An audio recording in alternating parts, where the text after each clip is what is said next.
নমস্কার, শুভ সন্ধ্যা। র্যাপিড টাইমসে আপনাদের সকলকে স্বাগত। সারাদিনের সমস্ত খবর নিয়ে আমি দিয়া। ফের সুপ্রিম কোর্টে পিছিয়ে গেল আইপ্যাক মামলার শুনানি। মুখ্যমন্ত্রীর আইনজীবী কপিল সিব্বল অসুস্থ থাকায় শুনানি স্থগিত রাখার আর্জি জানানো হয়।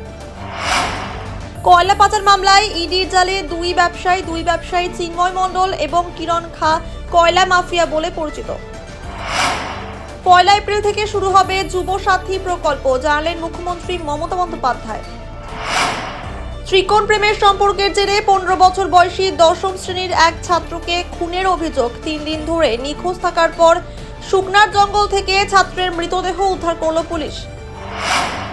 দিল্লিতে পাচারের আগে বাগডোগরা বিমানবন্দরে অভিযান চালিয়ে 4 কোটি টাকার হিরে সহ এক ব্যক্তিকে গ্রেফতার করল ডিআরআই।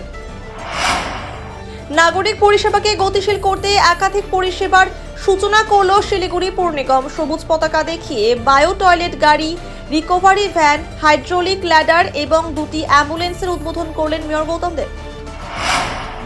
চুরি যাওয়া একটি মোবাইল ফোন ও সোনার আংটি উদ্ধার করল ভক্তিনগর থানার অ্যান্টি ক্রাইম উইং। ঘটনায় গ্রেফতার বাড়ির পরিচারিকা। বাড়িতেই চলছিল মদের কারবার। শিলিগুড়ি সংলগ্ন শিমুলগুড়ি এলাকায় অভিযান চালিয়ে দেশি বিদেশি মদ সহ গ্রেফতার একজন। নকশালবাড়ির মনিরাম গ্রাম পঞ্চায়েতের নেহাল জোত অঙ্গনওয়াড়ি কেন্দ্রে যাওয়ার রাস্তা দখল করে সীমানা প্রাচীর নির্মাণের অভিযোগ ব্যক্তির বিরুদ্ধে। ঘটনায় কেন্দ্র করে ছড়ায় উত্তেজনা। রাজবংশী ক্ষত্রিয় জাতির 114তম উপনয়ন দিবস পালন করা হলো রাজগঞ্জের চেয়ারিখাড়িতে। উপনয়ন দিবস পালনের মাধ্যমে আন্তর্জাতিক রাজবংশী ক্ষত্রিয় মিলন দিবস এবং কুলগুরু কুল শিষ্য সম্মেলন অনুষ্ঠিত হয়।